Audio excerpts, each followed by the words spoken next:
Imagine a game that completely revolutionizes and defines an entire genre that is decades old. A game that sets the standard for what first-person shooters can do. A game that wins multiple awards and goes on to form what will later become one of the most popular battle royale games ever made. Imagine Titanfall. This game was the real deal, and while I felt like I needed to take a goddamn Adderall to not look like a loser while playing it, it was intense, groundbreaking, and most importantly, fun. But this fun wouldn't last forever. In fact, this multi-million-dollar game franchise was completely obliterated by one singular hacker. One guy who caused enough problems to kill an entire franchise. A guy who would drive this game into the ground, whether it be through hatred, spite, or just messing around. Whatever the intentions were, this hacker brought Titanfall to its knees with a lot of effort, and the game is no longer playable or even available to be purchased because of it. It was a true tragedy. And while this story is insane and super interesting, what if I told you that there's even more to it? An angle that makes it seem like Respawn themselves were responsible for killing their own project. That two of the lead devs who made the original Call of Duty purposely destroyed their passion project to move on to bigger and better things. Things that would bring in loot boxes, battle passes, and a constant stream of revenue. Today, we're going to dive into the dark secrets that would go on to cause the tragic downfall of Titanfall. We're going to talk about the story of this hacker and how he took down a franchise, how the company may just be as much to blame, and how there's a wormhole of a story that you will find very interesting. This is the Tragedy of Titanfall. To tell the story of the tragic tale, we need to start at the very beginning. Jason West and Vince Zampella were top devs over at Infinity Ward, the company behind the original Call of Duty as well as the Modern Warfare series. Obviously, it was a wildly successful company, but West and Zampella were fired by Activision, their parent company, in 2010 for insubordination. Nobody really knows what happened for sure, but it's assumed that Activision fired the duo to retain creative control over the Modern Warfare franchise without West and Zampella's input. Which, as the whole world knows, was a terrible decision that caused Infinity Ward to go from these amazing games to COD Ghost and Infinite Warfare. The firing was unfortunate, but these two guys were very well esteemed in the gaming industry, and they weren't going to quit when they faced some challenges. So directly after their departure from Activision and Infinity Ward, they created their own company called Respawn and partnered with EA as a publisher. And they decided that they were going to shake up the entire gaming industry with something that the world had never seen before. Titanfall was announced to the public at E3 2013, and everyone was absolutely blown away by what they saw. And let me tell you, this game was, and still is, one of the most badass multiplayer games ever made. The demo reaffirmed the hopes that everyone had when they saw the reveal, and oh my god, was Titanfall about to be the best first-person shooter ever made. Titanfall would launch in March of 2014 as an Xbox One exclusive, with a PC version soon to follow. As soon as the game hit the market, the reviews and awards started pouring in, praising the developers for their unique approach in an otherwise stagnant first-person shooter market. Titanfall had some of the best and smoothest combat and movement ever seen in a game like this, and the Titans alone made the game worth buying. There was no single-player campaign or any fancy bells and whistles, and the game delivered on what it promised. By November of 2014, the game had seen over 7 million players and was considered to be a success, at least on the surface. You see, 7 million players sounds really good, but due to free promotions on platforms like Origin, there weren't exactly 7 million copies sold. The game struggled to retain players and also had to compete against loads of other first-person shooters and extremely popular games that launched around the same time. In 2014 alone, we saw Destiny, GTA 5, and Call of Duty Advanced Warfare, which obviously was a direct competitor to Titanfall. Titanfall 1 was a start to something great, but the launch time was abysmal and the game needed some more depth. Players were getting bored fairly quickly, and even with the 3 DLC and map packs that were released in the following months, players needed more. Thus, work began on Titanfall 2 almost immediately. After Titanfall 2 was released in 2016, the original title fell into the abyss. The player count declined drastically due to the improvements found in 2, and the original game never really got its chance to shine. As the second game gained popularity, there was a small group of extremely dedicated players who continued to play the first title on a consistent basis. Thus, these people obviously got really good at the game, and pretty much anyone who wasn't a part of this small group would struggle due to the huge skill gap. That's how I felt when I hopped in Titanfall 2 for the first time. And I will say this is a big issue with a lot of niche, older gaming communities, but it would cause many more problems than the traditional irritation that came with it in other games. A player in the PC Titanfall community named John Yu was entirely convinced that they were only losing matches due to hackers. He didn't believe that this skill gap was the problem, and he assumed that there were loads of other people hacking on the PC version of the game. So John Yu decided that they were going to start hacking as well in order to balance the field. This situation would be the spark that ignited the destruction of the entire Titanfall franchise. It would also go on to create a scapegoat for the problems of the entire franchise, allowing power-hungry people to try to take control of the game. But we will get to that a bit later, so stay tuned. John Yu started out by downloading some simple hacks like speed hacking and aimbot and the traditional exploits that you would find on any Modern Warfare 2 server back in the day. This was a bit of a nuisance, but it wasn't anything that would directly impact the remainder of Titanfall 1 as a whole. It was annoying, but that was about it. However, this close-knit community was tired of this person ruining their experience, and since Respawn didn't care about the game, they retaliated and teamed up against John Yu. They thought they were neutralizing the target, but they were only feeding the fire. John Yu's simple speed hacks and aimbot hacks weren't doing much anymore. It seemed like this person wanted attention, but the remaining community members didn't really care. It was time to do something more notable, something that would directly impact Titanfall 1 for the remainder of its life. It was time to ruin the game. So John Yu did exactly that.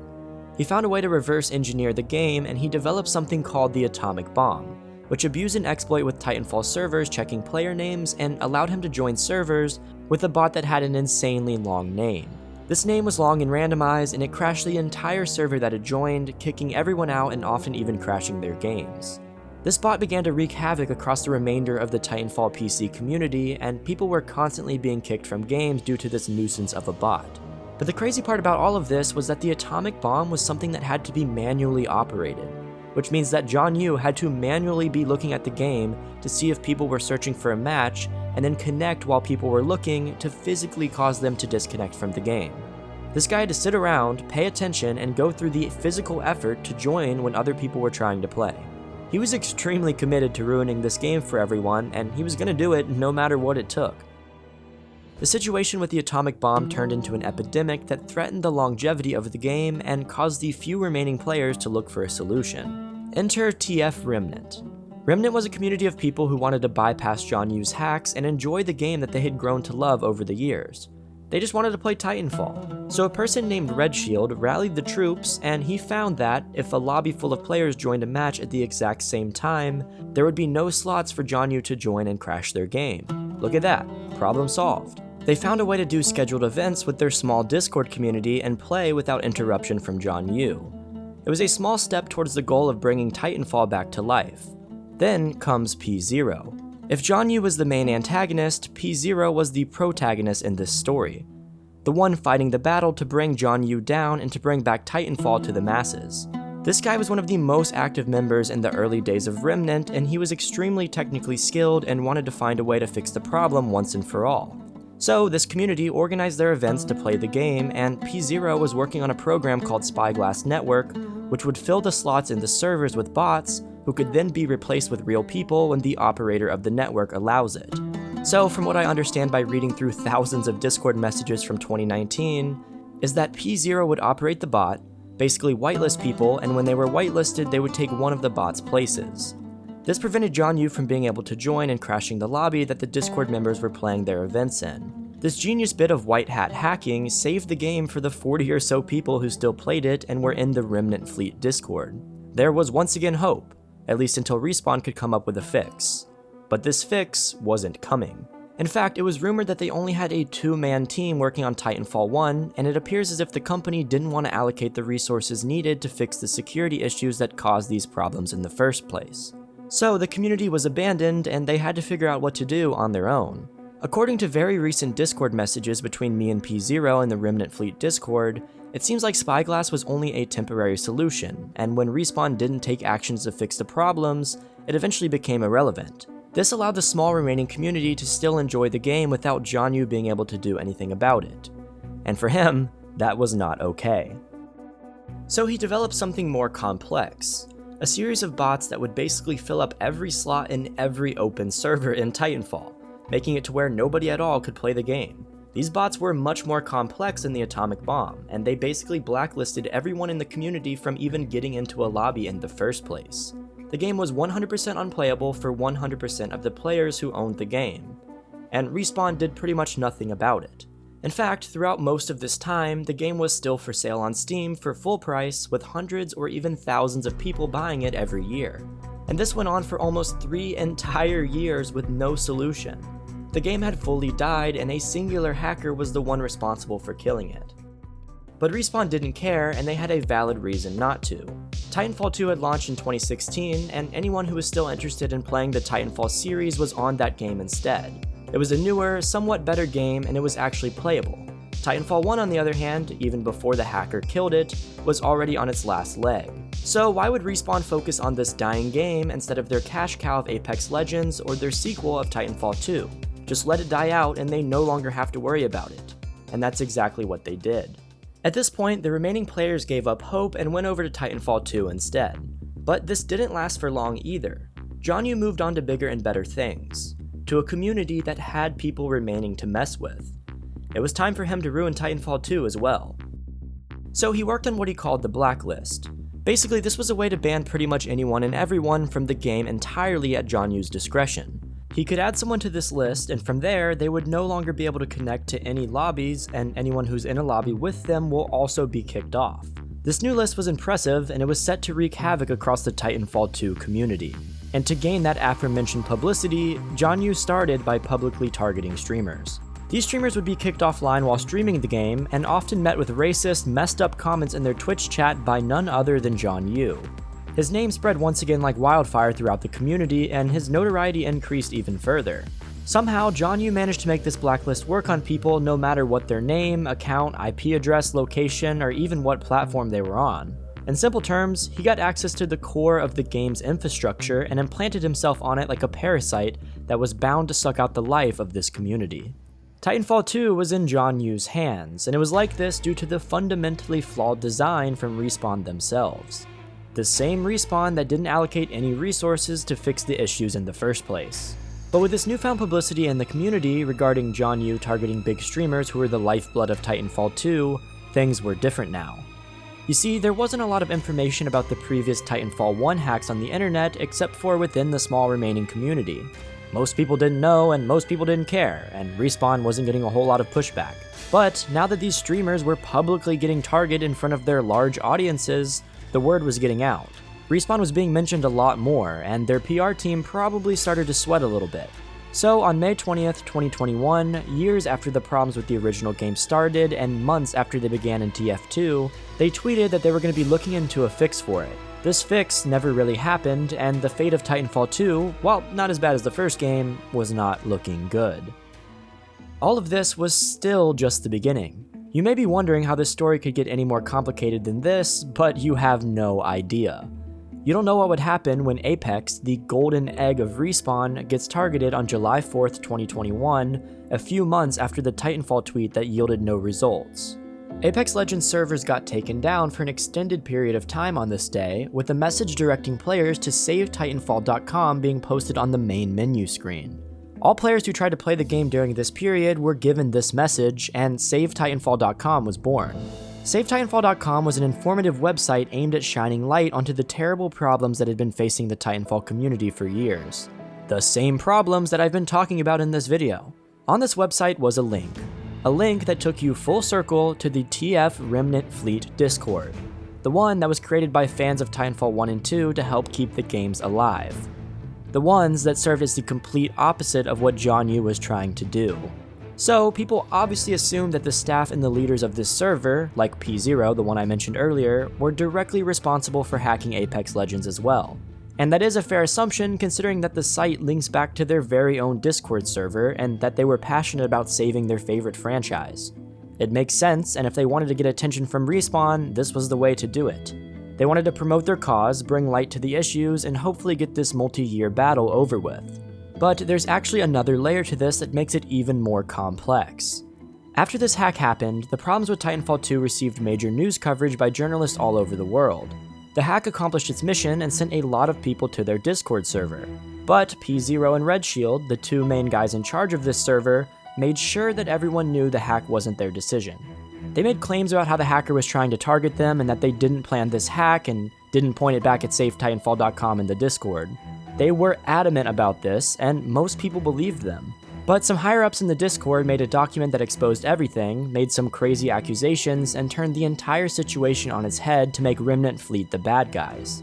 This document, titled Project Red Tape, showed off dozens of Discord screenshots that ultimately claimed Redshield, P0, and the rest of the admins did in fact plan this hack to bring light to their cause, and that they also pretended to be John Yu to kill the game and promote a project of their own, and lots of other things. This was big news in the community, and it changed everything. The Titanfall drama had reopened, and nobody knew what was true and what wasn't. Was P0 actually John Yu? Did he pose as a sort of Palpatine figure, creating a bad guy and fighting that same bad guy with a different persona in order to gain power and clout? Or was there another layer to this onion of a story? Directly after the release of this document, the long-standing Titanfall community had a major civil war, with claims being thrown around and people standing on every side of this situation. It appeared as if the red tape stuff was true and nobody trusted anyone. But P0 and Redshield released a counter-argument of a document that straightened everything out and told the quote-unquote true story of the Apex hack and Save Titanfall. Basically, some of red tape was true and some of it wasn't. The people at the TF Remnant Fleet, including P0, lied about some things and definitely made some questionable decisions. But apparently they did not intentionally hack Apex themselves to bring light to their cause. Basically, they knew the people who were hacking Apex, and these people were in direct contact with them, so the claims that the hackers trying to sabotage them and make Remnant Fleet look bad were completely false. Yes, technically Remnant Fleet did not plan the hacks, but they knew who did and they knew what was going on with them. So claiming that someone was trying to sabotage them or acting ignorant was not okay. So ultimately, John Yu, whoever that may be, did kill Titanfall 1 and 2. P0, whoever that may be, did everything he could to circumvent these hacks and to get Respawn to fix the problems. Apex was hacked by people who P0 knew were doing it, and even though he didn't stop them, he did stay silent on the situation. From the information I gathered, this does seem to be the most feasible option. While nobody really knows if this whole thing is an elaborate scheme or not, it is likely that John Yu still lives on in the shadows of the two games that he almost single-handedly killed. Titanfall 1 was removed from the Steam stores on March 1st, 2022, after years of being up while being unplayable. Respawn should absolutely not have done this, and honestly, they are equally to blame for the destruction of this game as John Yu is. As for Titanfall 2, the hacks eventually stopped and the game is playable again, but the player count is quite small. The damage had already been done. Now to this day, only a select few people claim to know who John Yu is, but I don't think there's any way to know for sure what the true story is. Until we somehow find out more information, you're probably going to have to jump to conclusions yourself based on all the information I showed you. We all know though that Titanfall 1 and 2 ended up being a complete tragedy. What do you think of this situation? Do you think there's more between John Yu and P0 than meets the eye?